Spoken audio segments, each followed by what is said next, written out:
Here's a strange sensation. I wonder if you've ever experienced it. You're out walking the woods on a still and silent summer afternoon, and suddenly you feel like you've been pulled back in time. The rambling jungle crawls over the valley and smothers the forest floor, and looks as it must have looked 100 or 1,000 or 100,000 years ago. And Dartmoor is a place that casts this spell on me all the time. Over the long span of human existence, it's a place that's always been lived in, but never fully developed, meaning that the moor's earliest inhabitants' buildings still lie in the landscape. And even though their huts are now strangled with brambles and foxgloves, it's a place where you can feel in touch with these people from the distant past. They walked these paths, swam these pools, hunted through this bracken. In the not-so-distant past, antiquarians, the fanciful forerunners of modern archaeology, imagine prehistoric Britain as the wild wood, a vast unbroken ocean of forest, dotted with the sacred oaken groves of the Druids. The Druids, wise but wild philosopher-shamans who indulged in human sacrifice, harnessed the powers of the magical Logan stones, and used the peculiar rock basins as pagan fonts for their heathen rituals. Which is all very exciting and very low on evidence. The antiquarians didn't like to let facts get in the way of a good story. Today I'm asking, what can we really know of the moor's prehistoric inhabitants? Welcome back to the Dartmoor podcast.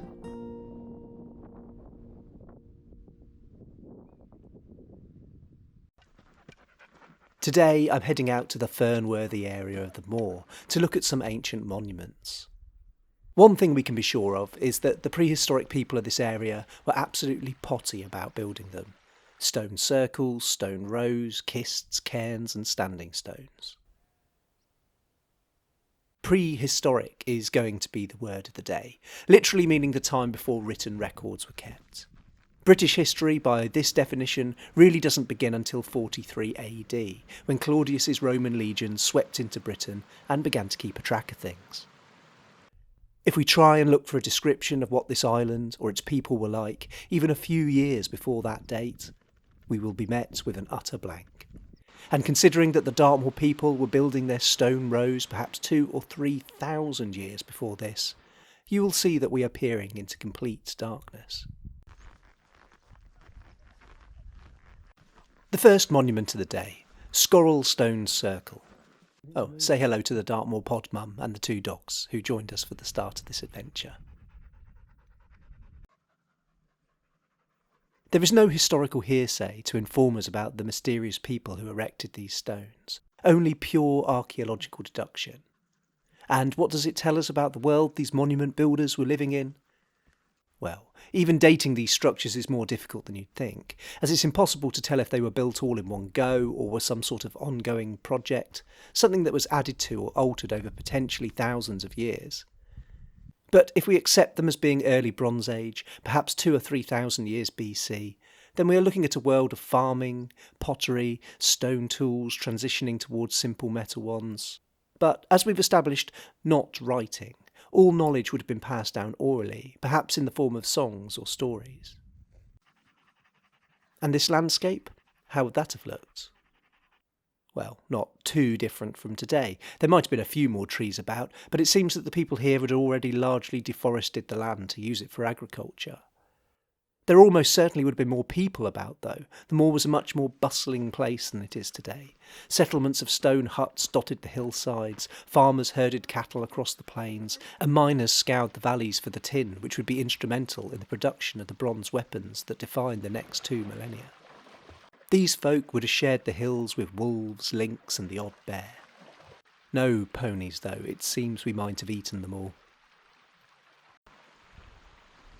While trying to envisage this Bronze Age world, we took a short detour, not to see another stone circle, but a circular stone. The Teen Tolman.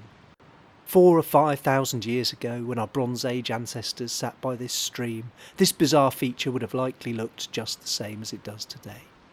Think of the years upon years of floods and storms needed for the river to burrow right through the hard granite of this boulder.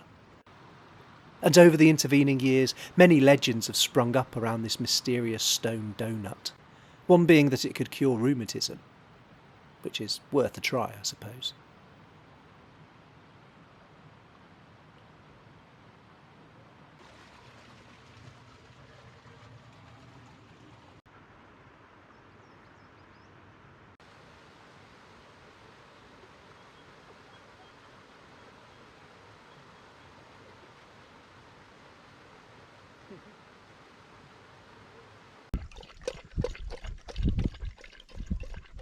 Eating the noodles out of that later, Freddie. Try not to slobber too much. Anyway, we decided the day was too hot for doggos, so Mum and the hounds retreated, leaving me to the scorching sun and the baking stones. With my arthritic knee feeling better already, and without the presence of the panting pooches, I marched on to find some more ancient monuments, beginning with this stone row. Dartmoor contains over half the country's stone rows, so it seems they were an important part of the ancient culture here. Impressive as they are, though, these rude arrangements of stone don't inspire the awe of the pyramids or Machu Picchu or even Stonehenge, which conveniently means we don't need to deal with mysteries of construction or alien conspiracies here. These are quite clearly lumps of granite that have been dragged from nearby and planted in holes. The rows often end with graves in the forms of cairns or kists, leaving some to speculate that the rows are some sort of funeral rite or commemoration. I read an idea from the Reverend Sabin Baring Gould that they might have been created by local families each bringing and donating a stone to the row. There's literally no evidence for it, but I like this idea. You can see how larger or more important families would want to dedicate a more impressive stone, perhaps getting to place it closer to the grave. And the building of the row would have become a sort of communal event. The next feature on my trail of prehistory was this impressive menhir, or standing stone, providing me with a slither of shade in which to hide from the sun. At some point this stone was repurposed as a boundary marker for various parishes. And a running theme of these monuments is that they've been variously vandalised or have had stones stolen to make walls and gateposts over the intervening 4,000 years. It's a minor miracle that there's anything left at all when you think about it. Partly it could be the monument's remote locations that have saved them, but I think they also command some sort of spooky respect that might have deterred the worst of the medieval rock thieves.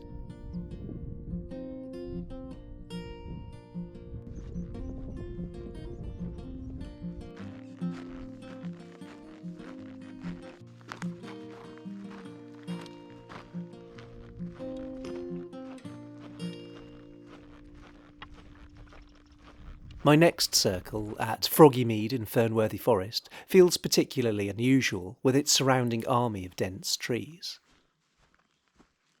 But this is of course a commercial forest, only planted about 100 years ago, so the circle would have been in a far more open landscape, as this picture shows.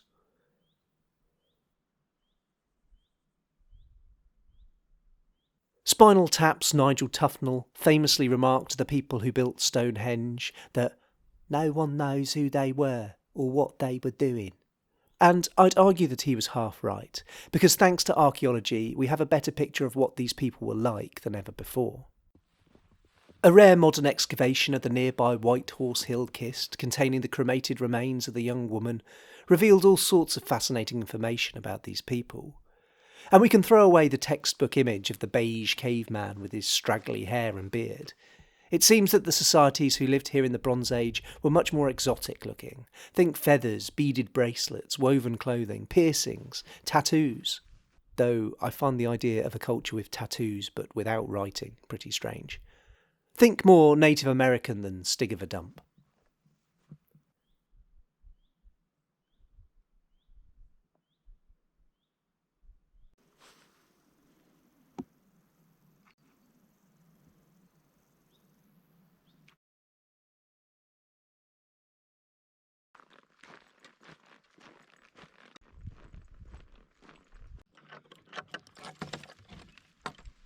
Final circle, well, a pair of stone circles, the grey weathers.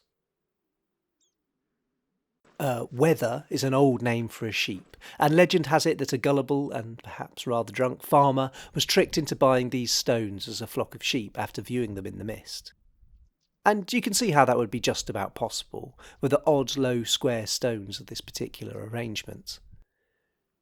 Anyway, here we get to the really beautiful thing. Although we know roughly when these were built, how they were built, and to a degree who built them, the amazing and romantic thing is that we have no idea why they were built, and we probably never will. Suddenly, we're out of the hands of the archaeologists, anthropologists, sociologists, and all the other ologists. You or I, or indeed Nigel Tufnell, are just as qualified as anyone else to speculate as to what they were doing.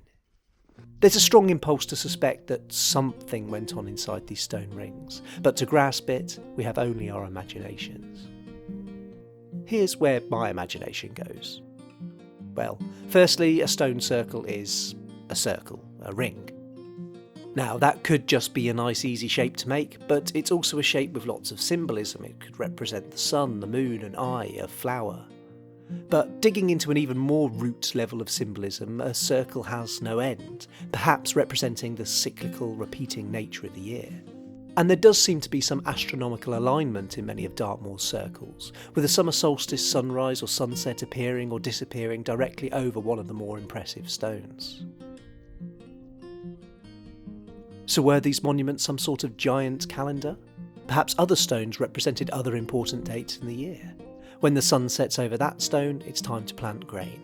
When it rises over here, it's time to sharpen your spears. The buffalo are coming. When the moon rises over that stone, it's time to change into your other pair of undies. After all, these people had no writing, no record keeping, so maybe this was a dramatic overcompensation for this, literally setting down the most important things to remember in stone. Or can we assume that these people were perfectly capable of remembering what needed doing from one month to the next, and that this was instead something with a more religious or ceremonial purpose? I can't help but suppose that it was both. What could be more natural to worship than the great cycle of the year itself? As an early Bronze Age tribe, you were living in the hand of the seasons. Things like the wetness of the spring or the bitterness of the winter from year to year might decide whether you live or die. And in a world of great uncertainty, of cold snaps and illnesses and bears, it must have been some powerful comfort to know that you could always rely on the midsummer sun to rise just there. You could cling to the cycle of the year, reassured that the seasons will continue to come and go just as they always had. And I think this religious element to the circles is backed up by their locations. They seem to be quite convenient and accessible to the surrounding Bronze Age villages, but not right beside them, a short stroll over the hill to church. They aren't, though, as you might envisage, proudly placed right on top of hills, nor necessarily sheltered away in valleys, but they do often seem to be in places where you have good horizons all around. Standing in the centre of the circle seems to emphasise how you are separate from, and yet in the centre of a vast barren landscape. It's an odd feeling and seems to tug at something mystical inside us. There has also been some archaeological evidence of ancient fires being made inside the rings, but whether this was for celebratory feasting or solemn cremations, we'll just never know.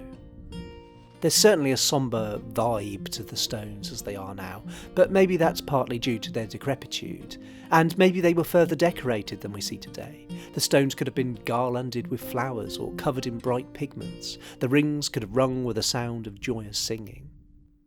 Who knows, eh?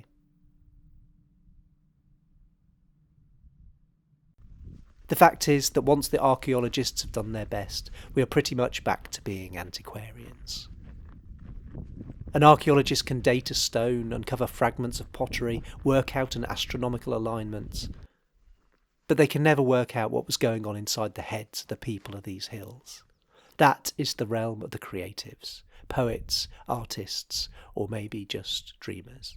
People like you and I who wander the moors and wonder what was. Thanks for listening, everyone. Do let me know anything I got wrong in the comments, because my research was mostly watching the 1977 children's series Children of the Stones, and I'd love to hear any of your theories about the purpose of Dartmoor's monuments. See you next time.